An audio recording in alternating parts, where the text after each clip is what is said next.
Olá, meus Bonjour mes amigos. amis, Que Deus abençoe a que Dieu vous bénisse tous, suas casas, suas famílias, vos maisons, vos familles, vizinhos, vos voisens, entes, parentes, enfim. parents, êtres chers, enfin, Seja com que le todos Saint-Esprit soit avec os tous, que temem a Deus, tous ceux qui craignent Dieu, que tous, venha revelar a sua vontade qu'ils viennent révéler para cada sa volonté pour chacun d'entre eux. Nós temos falado Nous avons muito sobre beaucoup parlé o batismo au pelo sujet Espírito Santo du baptême du Saint-Esprit e o recebimento do Espírito Santo, et que é pour recevoir le fundamental Saint-Esprit, ce qui est fondamental pour notre salut. Presta atenção. Faites attention à ce que je vais dire. Se uma pessoa estiver no Si une leito da morte, Personne est sur le lit de mort et au dernier moment, ela aceitar o Senhor elle Jesus accepte le Seigneur como Jésus seu único Salvador, comme son unique Sauveur, naquele Seigneur. momento ela é salva. À cet instant, elle est sauvée. Ela é salva Elle est sauvée, e morre e ela vai elle meurt para onde Deus está, onde et o elle Senhor va da vida là dela. où Dieu est, là où le Seigneur de sa vie, Jésus, est. Por que que nós Mais temos que ter pourquoi devons-nous avoir le Saint-Esprit? que nós temos que ter o Pourquoi batismo devons-nous avoir le baptême du Saint-Esprit, le sceau du Saint-Esprit? Pourquoi? Porque a fé Parce que la foi prática pratique vem do Espírito Santo. vient du Ele Saint-Esprit. é a fonte da fé. Il est la source de la foi. Ele é quem revela. C'est lui qui révèle la foi. Ele quem revela. C'est Jesus lui para qui cada um de révèle nós. Jésus à chacun d'entre nous. Então, quantas pessoas Donc, conhecem combien de a Bíblia personnes connaissent la Bible de capa a de capa, couverture à conhecem couverture? muito bem, Elles connaissent très mas bien, não têm espírito. mais elles n'ont pas d'esprit, n'ont pas de vie. Vivem uma vida Elles vivent une vie de sofrimento, de souffrance, de dor, douleur, arrasada, fracassada, par terre, fracassées, moral e espiritualmente, moralement et spirituellement parlant, porque falta o Espírito. parce qu'il manque le Saint-Esprit. E Et focando nisso, nous focalisons sur Jesus cela. fala Jésus dit, sobre a conquista do reino il parle dos de la céus. conquête du royaume des cieux. Ele disse, Il dit, então, alors o reino dos le royaume céus, des cieux, presta atenção, faites o attention, reino dos céus, le royaume des o cieux, reino dos le céus royaume des cieux sera semelhante semblable à 10 vierges qui, ayant pris leur lampe, allèrent à la rencontre de l'époux. As 10 virgens Les 10 vierges, são, a Bíblia retrata a virgem como la santa, Bible realmente lavada no parle sangue des do vierges Senhor comme Jesus. des saints. Les personnes lavées dans le sang du Seigneur Jésus, les personnes qui se sont repenties de leurs péchés, elles sont saintes, elles sont pures, elles sont vierges parce que maintenant elles sont lavées dans le sang du Seigneur Jésus. Porque a virgem, Parce que la Vierge, naquela altura, à cette nessa époque, parábola, dans cette parabole, representa, typifie a igreja, l'Église du Seigneur Jésus, qui est pure, sainte, immaculée. Só que Sauf que nessa caminhada dans ce parcours do encontro com o de la Senhor, rencontre avec le Seigneur, 5 das virgens 5 des vierges eram prudentes étaient sages e 5 Jesus et chama de 5, loucas. Jésus les appelle de folles. 5 eram prudentes. 5 étaient sages et 5 folles. Veja só, Voyez, Jesus está falando Jésus est en train da de igreja no parler geral, de l'Église dans son ensemble, fazem parte des das personnes denominações, qui igreja font A, B, C, partie des D, dénominations universal, etc. A, B, C, universelles, etc. Donc, Dessa igreja de cette Église physique, institutionnelle, aqui no mundo, dans le monde, 5 eram 5 virgens, étaient vierges et 5, ou melhor, ou 5 eram plutôt prudentes 5 e 5 étaient sages eram et 5 nécias, étaient loucas. folles, Jesus insensées. Jésus les appelle folles. Donc, todos nós estamos a nous caminho tous, nous do sommes encontro com o Senhor sur le Jesus. chemin de la rencontre avec le Seigneur Jésus.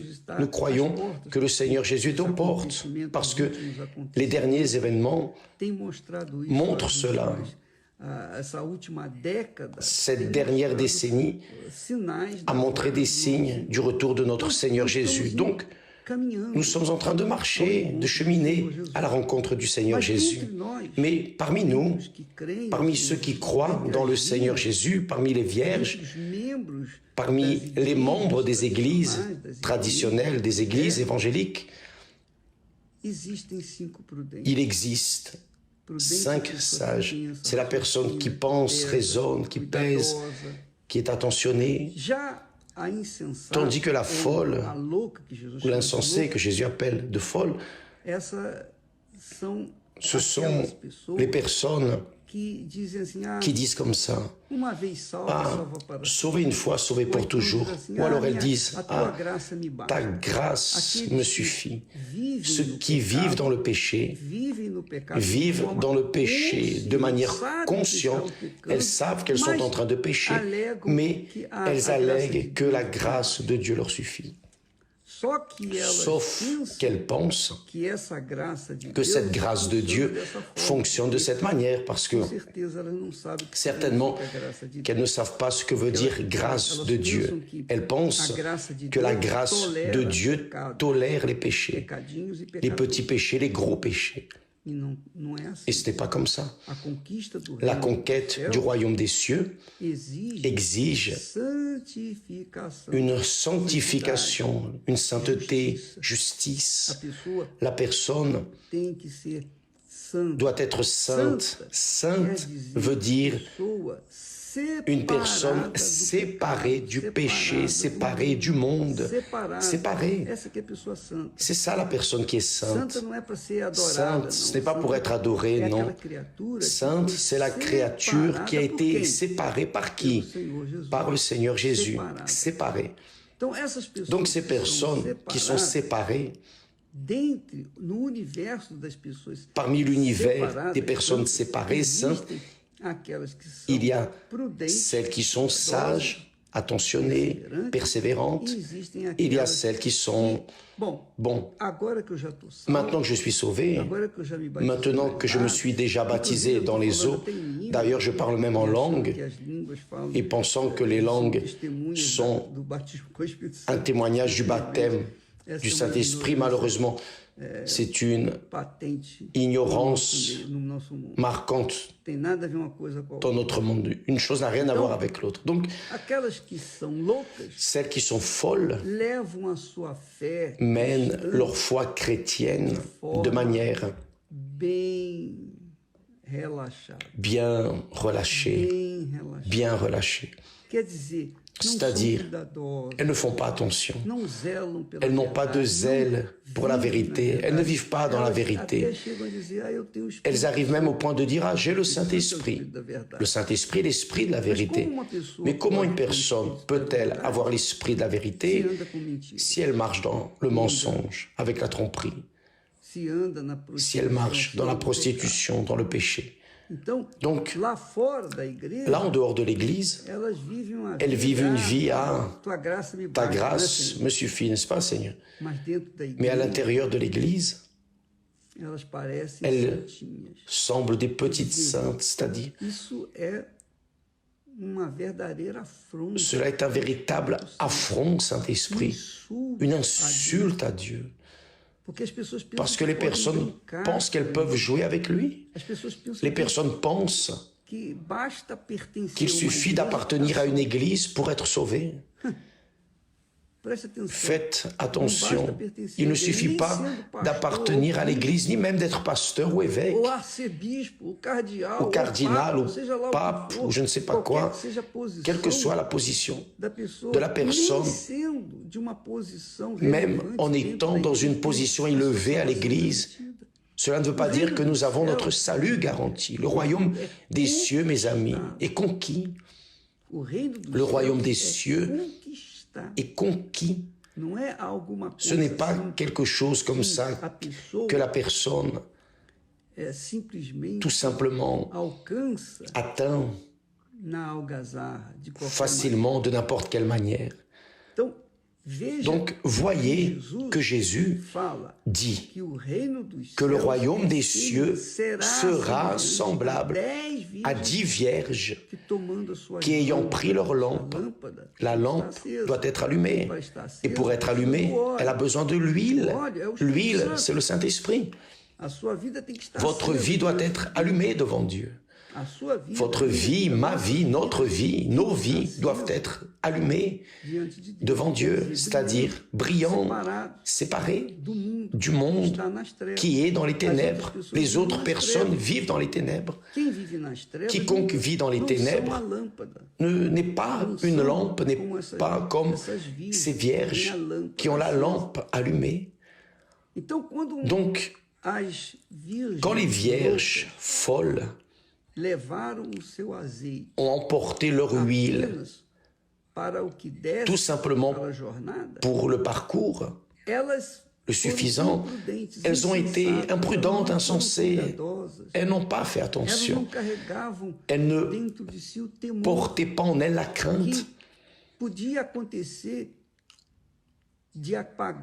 en pensant que leur lampe pourrait s'éteindre et que le fiancé arriverait et qu'elle serait dans l'obscurité, dans les ténèbres. Et alors, elles ont perdu. Elles ont perdu. Tu as perdu. Donc, cela est à cause du manque d'attention, de crainte de l'Éternel. La crainte de l'Éternel. Lorsque nous craignons Dieu, et je rends mon propre témoignage, j'ai déjà parlé de ça beaucoup de fois, je vais le répéter. Lorsque j'ai eu ma rencontre avec Jésus, j'ai été sauvé, j'ai dit, Seigneur, tue-moi, je ne veux plus vivre dans ce monde. Pourquoi? Parce que j'avais peur de perdre la grandiosité, la grandeur du salut. J'avais une peur terrible et j'ai dit, Seigneur, emmène-moi, je ne veux pas vivre. Pourquoi? Parce que j'avais reçu le Saint-Esprit, l'esprit de la crainte envers mon salut. Je ne voulais pas le laisser courir un danger. J'étais jeune, 19 ans, je savais que le monde était mauvais. À cette époque, il était déjà mauvais. Imaginez aujourd'hui. Donc, mes amis, la crainte de l'Éternel doit conduire notre conscience, notre attention, l'attention vers notre âme, notre salut. Ça ne sert à rien non plus de gagner les autres et de perdre mon âme. Je ne suis pas fou. Je vais toujours prendre soin du salut de mon âme. Mais pour maintenir cela vivant en moi, je dois avoir la crainte, l'esprit de la crainte, qui est le Saint-Esprit. Pour ne pas pécher, pour fuir du mal, fuir du péché, fuir de ce qui est erroné, fuir de l'indécence, de la pornographie, fuir de tout ce que le monde offre et qui n'est pas bon. Je dois fuir, je dois m'isoler, je dois vivre dans le désert, disons. Je dois vivre dans une bulle, oui, la bulle du royaume des cieux, pour que je ne vienne pas être assujetti et perdre ce qu'il y a de plus précieux dans ma vie, qui est mon salut. Donc, pensez bien cela, mes amis. Peut-être que vous êtes une vierge. Et si vous êtes, faites attention, je parle de cela avec beaucoup de conviction. Si vous ne prenez pas soin de votre propre salut, comment allez-vous vouloir prendre soin du salut des autres? Si vous ne craignez pas pour votre propre salut, comment allez-vous essayer de sauver les autres? Comment? Donc, la lampe, c'est ce qui maintient notre flamme, notre foi allumée, qu'est le Saint-Esprit. Sans le Saint-Esprit, on ne peut pas vaincre ce monde. Paul lui-même dit que celui qui n'a pas l'Esprit de Dieu n'est pas de Dieu. Il n'est pas de Dieu, il n'appartient pas à Dieu. Donc, Vous devez toujours être en train de vous évaluer, de faire un examen personnel pour voir s'il y a quelque chose d'erroné en vous et votre conscience vous touche. Notre conscience est le juge de Dieu, disons, en nous. Oh, ça c'est erroné. Si nous suivons avec cette mauvaise conscience, nous allons perdre la bonne conscience et par conséquent notre salut, notre crainte de l'Éternel. Et en perdant la crainte de l'Éternel, nous perdons aussi notre salut. Mais je vois que plus je crains et que je respecte et que j'ai la révérence et du dévouement vers mon âme, mon salut, plus je crains Dieu. Plus je crains Dieu. Si je ne crains pas pour mon salut, je suis sauvé, c'est parce que je ne crains pas Dieu. Et là arrive ce qui arrive aux personnes qui disent qu'elles vivent dans le péché, marchent dans le péché et ensuite disent « Ah, la grâce de Dieu me suffit », pensant que Dieu tolère le péché. Dieu est saint, il est très saint. Or, si Dieu est très saint, comment pouvons-nous vivre et servir le très saint sans vivre dans la sainteté? Comment? C'est impossible. Votre corps, notre corps est le temple du Saint-Esprit. Mais si ce corps est détérioré, sale, immonde, vivant dans la destruction, dans le désordre de ce monde, comment pouvez-vous vouloir recevoir l'Esprit de Dieu qui est pur, très pur, si votre corps est sale? Donc d'abord, vous devez vous laver, vous purifier, vous repentir de vos péchés, laisser votre vie erronée, pour qu'alors le Saint-Esprit puisse venir et habiter, faire son habitation en vous. Nous allons parler plus à ce sujet demain, parce que cela est très important pour la préservation de notre salut, parce que des 10 vierges, c'est-à-dire des 10 chrétiennes, seulement 5 ont été sauvées, parce que les lampes des 5 folles se sont éteintes, elles n'avaient plus d'huile, plus de réserve, elles sont restées en dehors.